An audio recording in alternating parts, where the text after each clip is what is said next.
Assalamualaikum, my name is Muzaffar Mustafa and I will talk about the biography of Dato Sri Najib Tun Razak. Dato Sri Muhammad Najib bin Abdul Razak was born on the 23rd of July 1953 in Kuala Lipis, Pahang. He is the eldest of 5 siblings born to the Tun Abdul Razak Hussein, Malaysia's second Prime Minister, and Toh Puan Raha Muhammad Noor. Growing up in a politically influential family, Najib was exposed to the leadership and public service from a young age. He pursued his higher education in the United Kingdom, where he studied at the University of Nottingham in 1974. He graduated with a bachelor degree in industrial economics. His academic background helped shape his understanding of economic development and national policy. Following the sudden passing of his father, Tun Abdul Razak Hussein, in January 1976, Najib stepped into the world of politics at just 23 years old. He became one of the youngest members of parliament in Malaysia history. This marked the beginning of a long political journey that would eventually lead him to the nation's highest office. Over the years, Najib held several important ministerial positions, including Minister of Defence, Minister of Finance, and Deputy Prime Minister. His experience in these roles strengthened his political influence and leadership reputation. On 3rd of April 2009, Najib Razak was officially appointed as the 6th Prime Minister of Malaysia, succeeding Tun Abdullah Ahmad Badawi. His administration focused on economic transformation, national unity, and infrastructure and development. During his tenure, he introduced several major national initiatives. This includes Bantuan Rakyat One Malaysia or BRIM, which provided financial assistance to low-income citizens. He also implemented the Goods and Service Tax, also known as GST, to strengthen government revenue. In addition, the Prima housing program was launched to help middle-income Malaysia own affordable home. Large-scale infrastructure projects were also developed to modernize the country. My name is N4AM2381C, and now I would like to discuss about the contribution of Dato Sri Najib Tun Razak in the social sector as Malaysia's 6th Prime Minister from 2009 to 2018. During his leadership, Najib introduced various social policies aimed at improving the well-being of citizens and promoting inclusive development. His administration placed strong emphasis on social accessibility, particularly in healthcare, housing, education, and social welfare.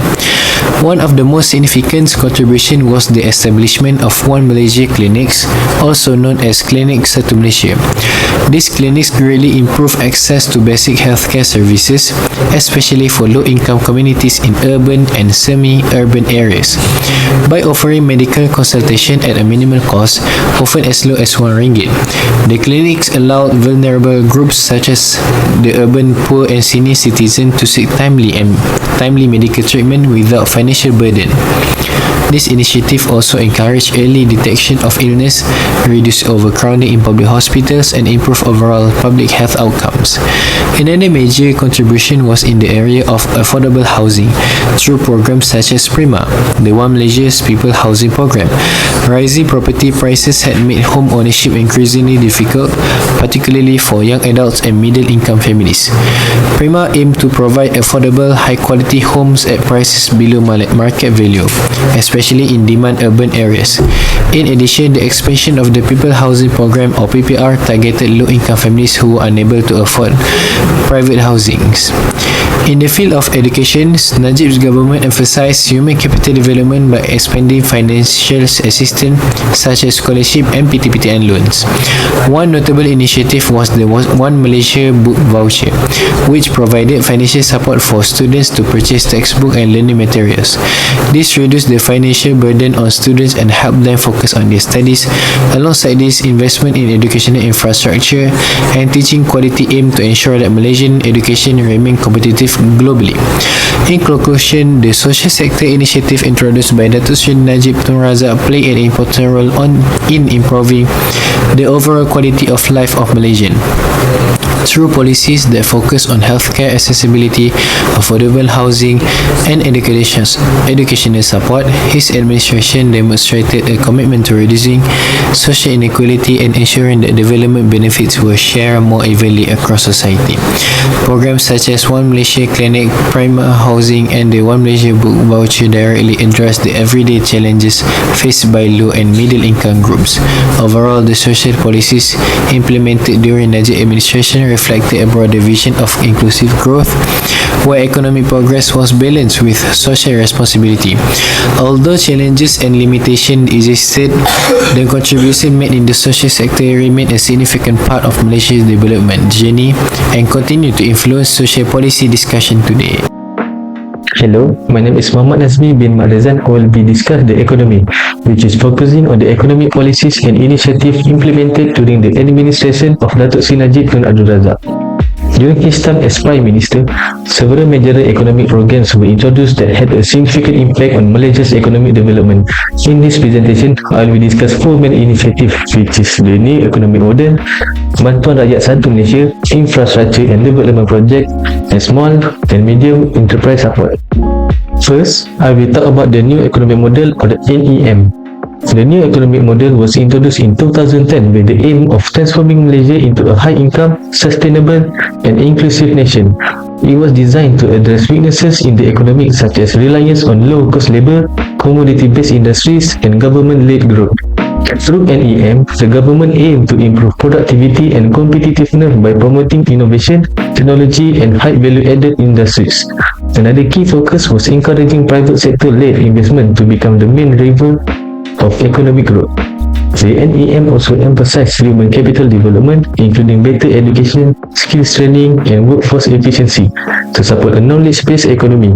In addition, it promoted inclusive growth by shifting towards need-based assistance and reducing income inequality. Environmental sustainability was also highlighted to ensure long-term economic development. Overall, the NEM played an important role in modernizing Malaysia's economic structure. Next, I will discuss Bantuan Rakyat Satu Malaysia, also known as BRIM. BRIM was introduced in 2012 as a cash assistance program to help low and middle income Malaysians cope with the rising of cost of living. It provided direct financial aid to eligible households, including low income families, single parents, senior citizens and individuals with limited income. The main objective of BRIM was to reduce financial pressure and help households meet basic needs such as food, education, healthcare and transportation. At the same time, BRIM also stimulated the economy by increasing domestic consumption, which benefited local businesses and small retailers. Overall, BRIM functioned as both a social welfare initiative and an economic stimulus, supporting inclusive economic growth and improving the standard of living many Malaysians. Moving on to infrastructure and development projects. During Najib Tun Razak tenure, infrastructure development was strongly emphasized as a key strategy for economic growth. Major projects such as the Mass Rapid Transit or MRT were implemented to improve public transportation, reduce traffic congestions and enhance workforce mobility in urban areas. At the national level, projects like the East Coast Rail Link or ECRL were introduced to improve connectivity between regions and promote balanced economic development. Developments such as Tun Abdul Razak Exchange or TRX aim to position Kuala Lumpur as a regional financial hub. These projects create employment opportunities, supported related industries and stimulated economic activity, while also improving the quality of life for citizens. Last but not least, I will discuss small and medium enterprise or SME support. During Najib Razak administration, SMEs were recognized as a crucial contributor to Malaysia's economy. Through agencies such as SME Corp Malaysia, various policies and programs were introduced to enhance SME competitiveness and productivity. One major initiative was the SME Master Plan 2012 to 2020, which focused on technology adoption, access to financing, market expansion, and human capital development. SMEs also benefited from soft loans, grants, and tax incentives. Although the challenge remained, this initiative helped SMEs grow, innovate, and contribute to inclusive and sustainable economic growth. In conclusion, the economic policies implemented during Dato Sri Najib Razak leadership focused on modernization, inclusivity, and long-term growth. Through initiatives such as the NEM, Green Infrastructure Development, and SME support, his administration aimed to strengthen Malaysia's economic foundation and improve the well-being of its people. Assalamualaikum and good morning to everyone. My name is Daniel Iskandar bin Muhammad. Today, I will discuss the 4 major challenges faced by Najib Razak during his tenure as Prime Minister. These issues, ranging from the 1MDB scandal to economic pressures and foreign policy, collectively tested his leadership and ultimately reshaped Malaysia's political landscape. My first point is the 1MDB scandal regarding to political and economic fallout. The most defining challenge was the eruption of the 1MDB scandal. Based on politics side, the allegations that billions of dollars were diverted into Najib's personal accounts led to a massive collapse in public trust. It raised fundamental questions about integrity and accountability at the highest levels of government. Based on economic side, 1MDB accumulated massive debts. To prevent a total collapse, the government had to provide bailouts and guarantees, which placed an immense strain on public finances and increase on the national debt. Next is the state of the economy and GST. The challenges was managing a volatile national economy. Regarding to currency devaluation, the Malaysian ringgit plummeted, partly due to global factors, but worsened by the negative publicity surrounding 1MDB. The third point is domestic politics and the Bersih movement. Najib faced a surge in civil activism, most notably the Bersih 4.0 rally. Regarding to institutional weakening, protesters felt that the judiciary and enforcement agencies were no longer independent. They demanded clean elections and stronger checks and balances. The last point is regarding to foreign policy. We're talking about the China Balancing Act. Najib had to navigate a complex foreign policy, specifically balancing relations between China and the West.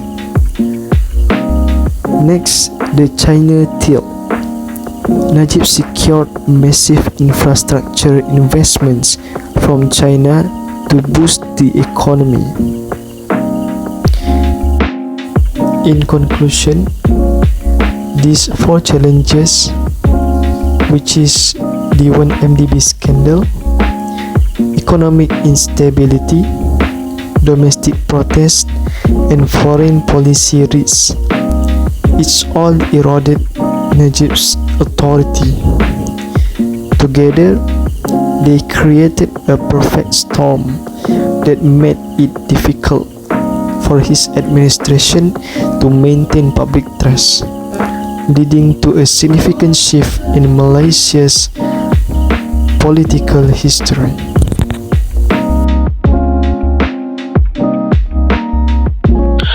Hi and Assalamualaikum warahmatullahi wabarakatuh. My name is Ahmad Syafwa bin Abdul. I will present the recommendation to overcome the challenges faced by Dato Sri Najib Razak. This recommendation focus on 4 key areas: the 1MDB scandal, economic stability, political tension, and foreign policy. So, let's get started. To address the credibility crisis caused by the 1MDB scandal, transparency and accountability are crucial. Dato Sri Najib Razak should fully cooperate with independent and international investigations to restore public trust. Appointing a reputable international audit firm to conduct a transparent forensic audit on 1MDB would demonstrate seriousness in resolving the issue. In addition, bipartisan parliamentary committee should be established to monitor transparency and prevent political interference.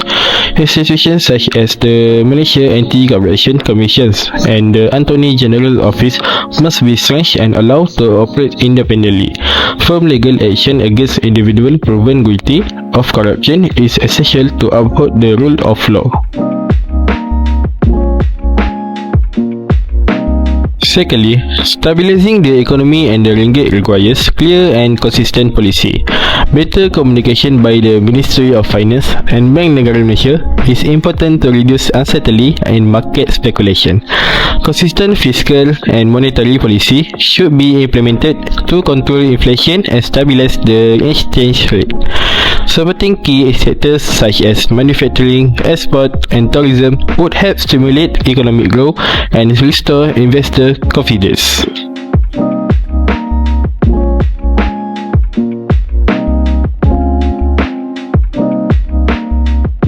Next, political tension during the Bersih 4.0 protests highlight the need for a more inclusive approach. Open dialogue between the government and civil society organizations should be conducted to address public concern. The government should introduce clear reforms and focusing on electoral transparency and good governance.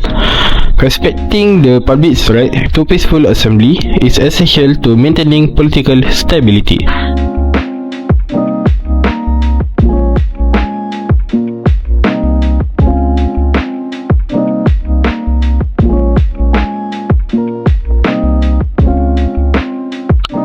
Finally, I will talk about forest policy and international relations.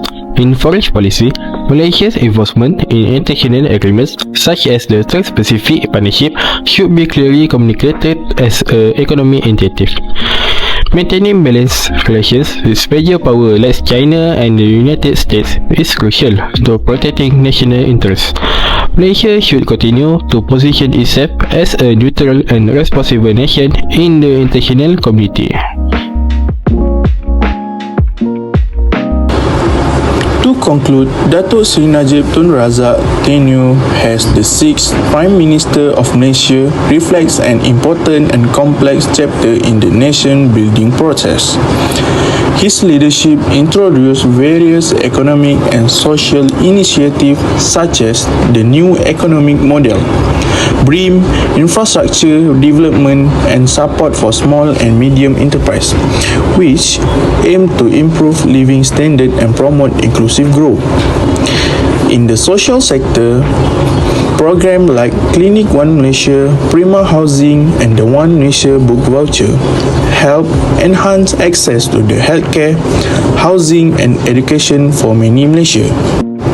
However, his administration was also challenged by major issues, particularly the 1MDB scandal, economic pressure, rising cost of living and political instability.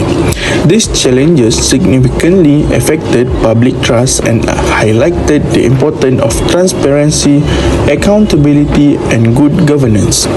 Overall, Najib Tun Razak leadership show the successful nation building requires not only strong development policies but also integrity, public trust and inclusive governance to ensure long-term national unity and stability.